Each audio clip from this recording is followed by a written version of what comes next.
आज मी तुम्हाला अगदी झटपट होणारी आणि एकदम टेस्टी असं काहीतरी करून दाखवणार आहे। त्यासाठी साहित्य अगदी कमी लागतं आणि लहानांपासून मोठ्यांना सगळ्यांनाच आवडणारी ही डिश आहे।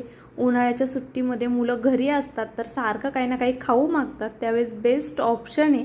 तर व्हिडिओ संपूर्ण बघा। इथे मी 1 वाटी रवा घेतलाय, त्यामध्ये मीठ घातलेलं आहे आणि कडकडीत असं गरम तेल घालायचं आहे आपल्याला। मी ह्या पळीमध्येच तेल गरम केलं होतं। तेल गरम असताना लगेच यात हात घालायचा नाही, चमच्याच्या साहाय्याने किंवा कशाने तरी हे तेल छान मिक्स करून घ्यायचं आहे आपल्याला आणि व्यवस्थित छान सगळं मिक्स करायचं आहे, म्हणजे संपूर्ण एकजीव झालं पाहिजे अशा पद्धतीने मिक्स करायचं आहे। फार काही याला लागत नाही आणि पेशन्ससुद्धा जास्त लागत नाही, खूप झटपट होते ही डिश। त्यामुळे नक्की करून बघा, मोठ्यांना तर आवडेल पण लहानांनासुद्धा खूप जास्त आवडेल, सगळ्यांनाच आवडेल। तर आता यामध्ये मी गरम पाणी घालते आहे, त्यामुळे मी पाणी गरम आहे म्हणून असं पळीनेच हलवून घेते। नंतर ना आपल्याला हातानेच मळून घ्यायचे आणि पाणी खूप जास्त घालू नका, नाहीतर मग काय होईल, एकदम लूज होईल लगेचच पीठ। त्यामुळे पाणी थोडं बेतात घाला आणि पाणी जास्त लागतसुद्धा नाही। आता मी जेवढं घातलं आहे तेवढ्यामध्ये हे व्यवस्थित छान ह्याचा गोळा मळून तयार होतो। तर व्यवस्थित ना आपल्याला असं त्याच्या गाठी फोडत फोडत असं त्या संपूर्ण मळून घ्यायचं आहे। मी याचा छान असा गोळा तयार करून घेते। तोपर्यंत तुम्ही प्लीज माझ्या व्हिडिओला नक्की लाईक करा, कारण की नवीन यूट्यूबरसाठी तुमचं एक सबस्क्राईब आणि एक लाईक खूप जास्त मोलाचं असतं।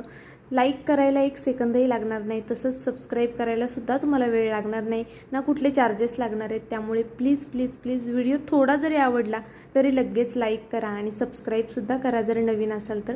बघा, तुमच्यासोबत बोलता बोलता इथे मी छान असं हे पीठ मळून घेतलेलं आहे। पीठ जास्त आपल्याला घट्ट मळायचं नाही आहे आणि जास्त सैलसुद्धा मळायचं नाही आहे। अशा पद्धतीने आपल्याला हे पीठ मळून घ्यायचे, जसं आपण नेहमी चपातीचं वगैरे पीठ मळतो तसंच अगदी मळायचे आणि 10 मिनिटासाठी झाकून ठेवायचे। तर चला सिक्रेट मसाला तयार करून घेऊया। इथे मी लाल तिखट घेतले 1 चमचा, त्यानंतर चाट मसाला घेतलेला आहे 1 चमचा आणि थोडीशी हळद घेतली अगदी।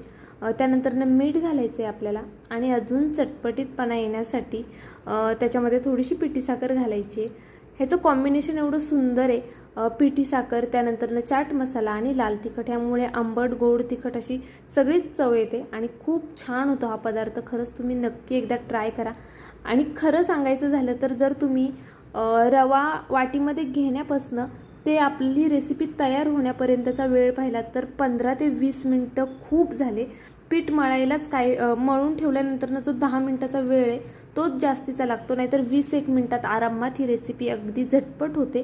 त्यामुळे नक्की आजच ट्राय करा आणि मुलांनासुद्धा खूप जास्त आवडते। माझ्या मुलांनी, मी व्हिडिओ संध्याकाळी एडिट करते पण आत्तापर्यंत काही राहिलंसुद्धा नाही, सगळं त्यांनी फस्त केलं, एवढं त्यांना आवडलं। तर त्यामुळे प्लीज तुम्ही नक्की एकदा ट्राय करून पहा। तर असा पिठाचा हा गोळा आपल्याला काढून घ्यायचा आहे आणि जशी चपाती लाटतो त्याच पद्धतीने हे लाटूनसुद्धा घ्यायचे। फक्त एवढंच की चपाती आपली खूप पातळ असते, आपल्याला खूप जास्त पातळ नाही लाटायचे आणि खूप जास्त जाडही नाही ठेवायचे। जर ही पोळी लाटताना म्हणजे जाड राहिली तर मग ते जो आपण पदार्थ करतोय तो थोडा लूज पडण्याची शक्यता असते। त्यामुळे जास्त जाडही लाटू नका आणि जास्त पातळही लाटू नका, अशा पद्धतीने लाटून घ्यायची आहे आणि त्याचे छान अशा कापण्यासुद्धा करून घ्यायच्या आहेत आपल्याला। तर तुम्हाला लक्षात आलं असेल कदाचित आत्तापर्यंत की आपण नक्की काय करतोय। आत्तापर्यंत कोणाच्या लक्षात आलं की नक्की काय करायचे ते मला लगेच कमेंट करून सांगा। तर इथे मी अशा त्रिकोणी अशा म्हणजे समोसाच्या आकाराच्या कापण्या करून घेणार आहे। तुम्हाला ज्या साईजमध्ये कट करायचे असतील त्या साईजमध्ये तुम्ही ह्याचे कट करू शकता। चौकोनसुद्धा खूप छान वाटतात आणि मुलांना कसं मिनी समोसा म्हणून असं सांगायला बरं पडतं, मग समोसा देऊ का असं म्हटलं की तो सुद्धा खुश होतो आरू माझा। तर त्यामुळे मी ह्या पद्धतीने करून घेतलेले। तुम्हाला जो आकार आवडेल तो आकार तुम्ही देऊ शकता, उभ्या पट्ट्या वगैरे जसं तुम्हाला आवडेल तसं देऊ शकता। तर अशा पद्धतीनेच मी आता सगळ्या अशा कापण्या करून घेणार आहे। खूप छान आणि अप्रतिम होती ही डिश, तुम्ही प्लीज एकदा नक्की ट्राय करून बघा। आणि पाहू शकता तुम्ही इथे मी बोलता बोलता तर सगळं हे कट करून घेतलेलं आहे आणि आता हे छान तळून घ्यायचं आहे आपल्याला। तर तळण्यासाठी मी इथे तेल गरम करत ठेवलं होतं। आधी चेक करायचं तेल व्यवस्थित तापले की नाही। तेल तापल्यानंतर यामध्ये एक करून सोडणार आहे मी। एकदम तुम्ही झाऱ्यामध्ये वगैरे घेऊन टाकलं तरी काही हरकत नाही, ते चिटकत नाही, नंतर लगेच सेपरेट होतं। तर मी एक करून सोडते, तुम्हाला म्हणजे जसं कम्फर्टेबल असेल तसं तुम्ही सोडू शकता। आणि आपल्याला हे तळताना गॅस मिडियम ठेवायचा आहे, खूप फास्ट किंवा खूप स्लो ठेवायचा नाही. व्हिडिओ मध्ये म्हणूनच स्किप करत जाऊ नका. म्हणजे काय होतं, ज्या छोट्या मोठ्या गोष्टी सांगत असतो किंवा ज्या काही टिप्स असतात छोट्या छोट्या, त्या तुम्हालासुद्धा व्यवस्थित समजतात. नाहीतर मग छोट्या छोट्या टिप्स जर मिस झाल्या आपल्याकडनं तर रेसिपी फसण्याचे चान्सेस असतात. तर इथे पाहू शकता तुम्ही, खूप छान सुंदर असा कलर आलेला आहे. तर हे समोसे मी काढून घेणार आहे आणि हे अजिबात तेलकट होत नाही, तुम्ही नंतर बघाल तर. तर आता मी हे आधी निथळून घेते. मी टिश्यू पेपर वगैरे काहीसुद्धा वापरलेला नाही आहे, पण जरासुद्धा यांना तेल राहत नाही. नंतर मी तुम्हाला दाखवते.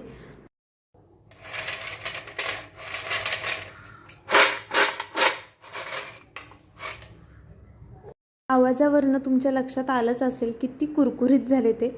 आणि जो आपण सिक्रेट मसाला करून घेतला होता तो भुरभुरायचा ह्यावर. आणि तेलसुद्धा बघा अजिबात राहिलेलं नाही आहे त्याला. अजिबात तेलकट होत नाही, जरासुद्धा तेलकट होत नाही. आणि खूप छान आणि टेस्टी होतात, खूप जास्त टेस्टी. आणि यामध्ये काय वापरलं आहे आपण, फक्त रवाच वापरला आहे, त्यामुळे तो हेल्दी तर आहेच. आणि मुलांना असं म्हणजे नाही का, जे आपण म्हणतो मैद्याचं वगैरे नको द्यायला, पण मुलांना शक्यतो मैद्याचे पदार्थच जास्त आवडतात. पण तुम्ही हे एकदा करून बघा, मुलं तुमच्याकडे सारखी मागतील आणि तुम्हालासुद्धा कंटाळा येणार नाही करायला. कारण की आपल्यालासुद्धा असं वाटतं की किती आकार करू अजून, म्हणजे चौकोन करू की उभ्या पट्ट्या कापू, काय काय करू असं होतं. तर आजची रेसिपी कशी वाटली ते खरंच मला कमेंट करून नक्की सांगा. तुमच्या छान छान कमेंट वाचायला मला खूप आवडतील. आणि व्हिडिओला लाईक केलं नसेल तर प्लीज प्लीज प्लीज माझ्यासाठी एक लाईक नक्की करा. नवीन असाल तर सबस्क्राईब करा. उद्या एक छानसा व्हिडिओ घेऊन पुन्हा हजर राहीन. तोपर्यंत bye, take care. Thank you for watching.